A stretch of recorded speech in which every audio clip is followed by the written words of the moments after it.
Hello, Dave here is talking about alcoholism again. Sorry I'm late again, it's been a day of being late.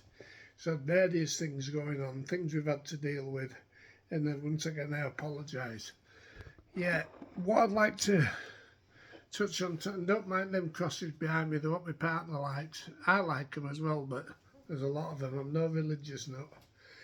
Right, what I want to touch on is what triggers that can get us drinking, or why in the first place we started drinking and it got hold of us.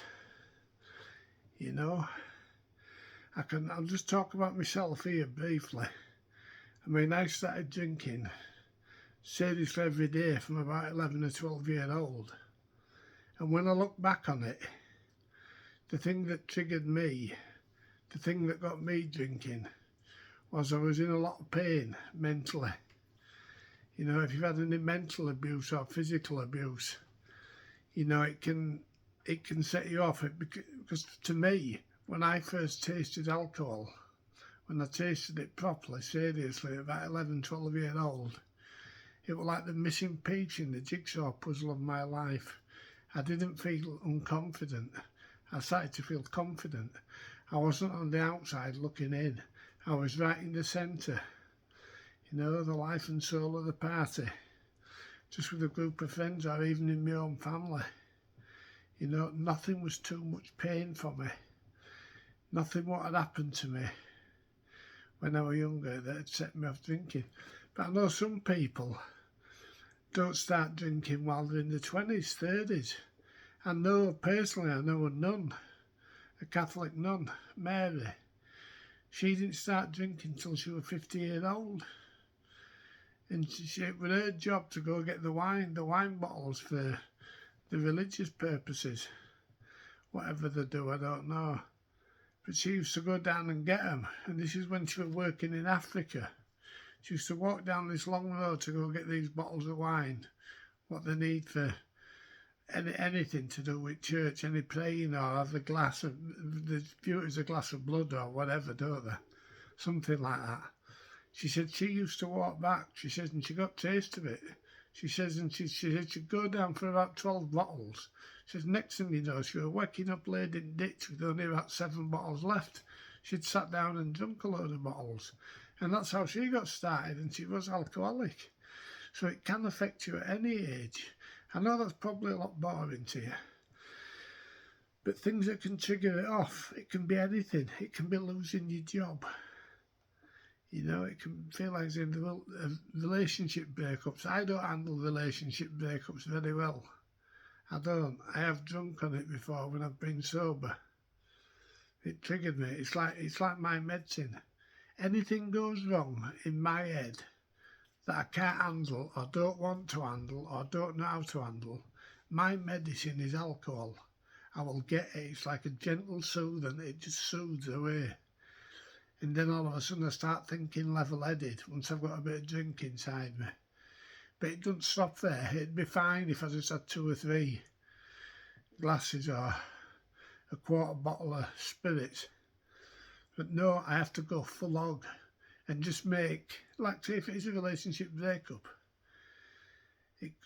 me drinking on it and then getting blind stinking drunk makes it worse. Because it's in my head and I try fixing it when I'm blind stinking drunk, and there's nothing worse than the drunk. When somebody's trying to be sensible with you, there's nothing worse than trying to talk to a drunk or deal with a drunk. You know, it can be all sorts of triggers. It can be a death in family, you know. But also as well, it can be, oh, it's my birthday, best have a drink. Oh, it's Christmas Day, best have a drink. Oh, it's bonfire night, we'll get drunk tonight. It's Monday, it's Wednesday, it's Thursday, it's Friday, it's Saturday, it's Sunday. Any excuses for us to pick up a drink. Once drink has got hold of us, you know, that's the way it goes. Well, for me anyway, I can only talk about myself. I've only got one story and that's my life. I've witnessed a lot. Because as I say, I was homeless for years and years, 11 years. And I used to live in squats and on the street, in parks, on benches, little hidey holes with rest of homeless drunks. You know, so I've witnessed a lot. You know, but I've learned from that. I don't want that back. Because believe me, when I had a drink after 10 years sobriety, not this 10 years, but 10 years that I did before that, I've done 2 series of 10 years where I've been sober. Within 24 hours, it was like I'd never left it alone 10 years previous. And with 48 hours, even though I had an house and a business, car, money, I was sleeping in park with a case of Special Brew and a bottle of Jack Daniels or vodka or whatever. And I had loads of company because all the drinkers that were around the area decided, oh, he's a nice lad, he's got money and he's got booze. You know, but they aren't friends, they're just acquaintances. Right, I'm going right off the subject here. You know, if you can, try and think about what actually triggers you. Things that trigger you for drinking. I know me, I've seen me lose the plot. Seriously. I once lost the plot one morning. I was going to get a drink. I didn't. But I opened the fridge to make me coffee in the morning. What I like to drink when I'm sober, I drink coffee all the time. Not then 20 cups a day, 30 cups a day, whatever. I opened the fridge door one day and there was no milk. No milk in the fridge. That was nearly enough to set me off drinking. Ridiculous, I know it sounds petty and what have you, but those little things, that was a little trigger that set off in my head. You know, it's like even now, even though I'm months sober now, you know, whenever I go to the fridge, it's like I'm viewing milk as if it's alcohol. When it gets halfway down or a quarter way down, I want to get another carton. There's still half a carton there, but I want another carton. Just in case I decide to have cereals. I never eat cereals or Weetabix or whatever, very rarely anyway. You know, but I like to make sure it's there, like I used to do with the drink. You know, anyway, I hope you've all had a decent bank holiday weekend. I know there's still Monday tomorrow. You know, I hope you've had good times. And for those of you that have just stopped, it is hard and you'll be going through it right now. You'll be sweating, you'll be shaking, you'll be feeling a bit fearful, paranoid. But honest to God, it does pass.